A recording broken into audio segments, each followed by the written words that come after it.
സഹകരണ വിപണിക്ക് തുടക്കമായി. Consumer ഫെഡും Vayanakam service സഹകരണ ബാങ്കും സംയുക്തമായാണ് സഹകരണ വിപണി ആരംഭിച്ചത്. കൺസ്യൂമർ ഫെഡിന്റെയും വയനകം സർവീസ് സഹകരണ ബാങ്കിന്റെയും നേതൃത്വത്തിലാണ് സഹകരണ വിപണി ആരംഭിച്ചത്. Bank president professor A Gopinathan Pillai ഉദ്ഘാടനം നിർവഹിച്ചു.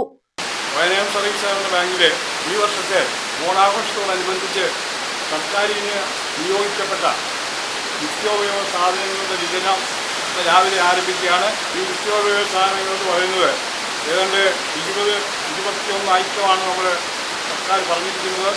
അതനുസരിച്ചാണ് ഈ സാധനം ലേഔട്ട് ചെയ്തിരിക്കുന്നത്. ഒരാളിന് 8 കിലോ അരിയും 1 കിലോ പയറ് 1 കിലോ ഉഴുന്ന് 1 കിലോ ശർക്കര 1/2 കിലോ വെളിച്ചെണ്ണ 2 കിലോ പച്ചരി എന്നീ വിധത്തിലാണ് നമ്മൾ ഈ സാധനങ്ങൾ കൊടുക്കാൻ സർക്കാർ നിയോഗിച്ചിരിക്കുന്നത്. Bank vice president S Sasidharan Pillai ആദ്യ വിൽപ്പന നടത്തി.